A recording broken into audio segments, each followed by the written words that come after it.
नमस्कार। मैं उपेंद्र कुमार पांडे, हिंदी अध्यापक, आज बाल महाभारत कथा पुस्तक के बारे में बतलाऊंगा। साथ ही साथ महाभारत कथा के प्रमुख पात्रों का संक्षिप्त परिचय भी प्रदान करूंगा। इसके उपरांत आप लोग इस पुस्तक की कथा और इसके पात्रों के बारे में मोटे तौर पर एक समझ बना पाएंगे।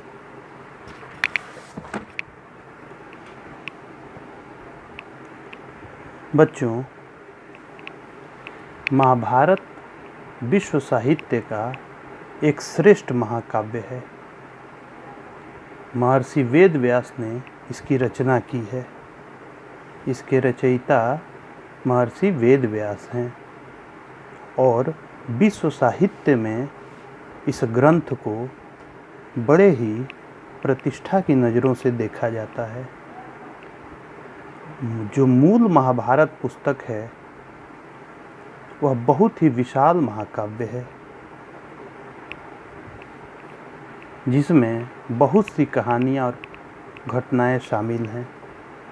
लेकिन हम लोग उस विशाल महाभारत की कहानी यहाँ संक्षेप में जानेंगे। उन्हीं कहानियों और उन्हीं घटनाओं पर हमारी दृष्टि जाएगी जो महाभारत कथा में अत्यंत महत्वपूर्ण स्थान रखते हैं और कथा को आगे बढ़ाने में मदद करते हैं। इस कथा के माध्यम से विद्यार्थियों को प्राचीन संस्कृति के उदात्त, नैतिक जीवन मूल्यों से अवगत कराने तथा प्राचीन भारतीय साहित्य के प्रति रुचि व अनुराग उत्पन्न करने के उद्देश्य से इसकी रचना की गई है। बच्चों, जो बाल महाभारत कथा है हमारे सामने, इस पुस्तक को लिखने वाली लेखिका का नाम है सुनीता सोनी और इस पुस्तक में कुल मिलाकर के 9 अध्याय हैं।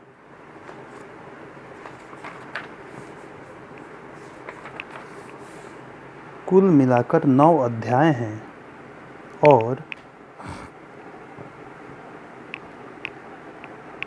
जिनमें से मुख्य पर्व यानी अध्याय हैं आदि पर्व, सभा पर्व, वन पर्व, विराट पर्व, उद्योग पर्व, भीष्म पर्व, द्रोण पर्व इत्यादि।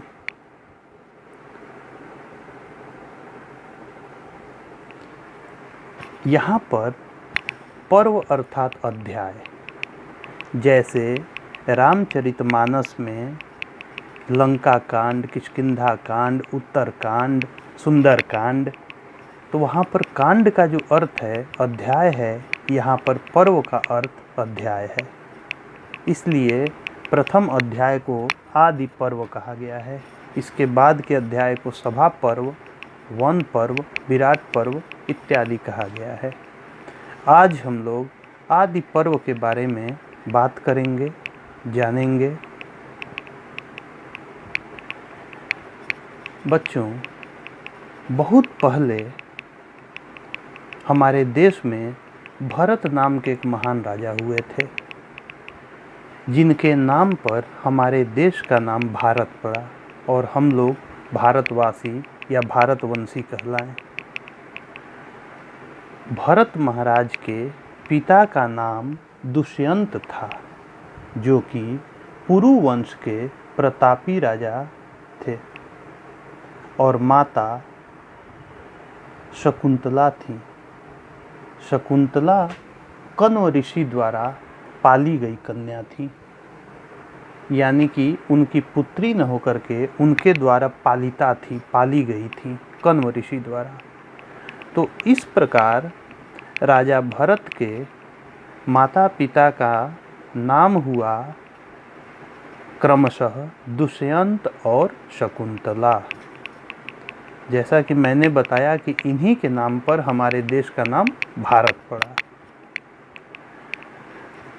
अब आदि पर्व की जब कहानी आरंभ होती है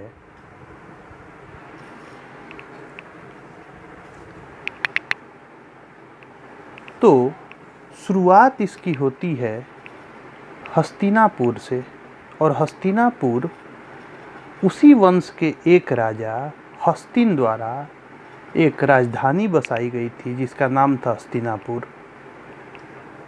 महाभारत में इस हस्तिनापुर की बड़ी महत्वपूर्ण भूमिका है। लगभग यह केंद्र में है, कहानी के कथा के केंद्र में यही हस्तिनापुर है। इसी की गद्दी को लेकर के सारा युद्ध होता है। तो यह जो हस्तिनापुर है, इस पर एक समय शांतनु नाम के एक प्रतापी राजा विराजमान थे। एक बार की बात है कि राजा शांतनु गंगा नदी के तट पर घूम रहे थे। तभी उनकी नज़र एक युवती पर पड़ी। असल में वह युवती स्वयं गंगा ही थी। राजा शांतनु उसके रूप सौंदर्य पर मोहित हो गए और उसके समक्ष जाकर के उन्होंने विवाह का प्रस्ताव रख दिया।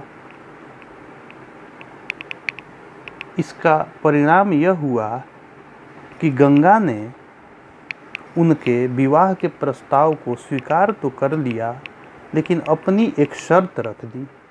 शर्त यह थी कि जैसे ही आप मुझे किसी बात के लिए रोक टोक करेंगे तो मैं आपको छोड़कर चली जाऊंगी।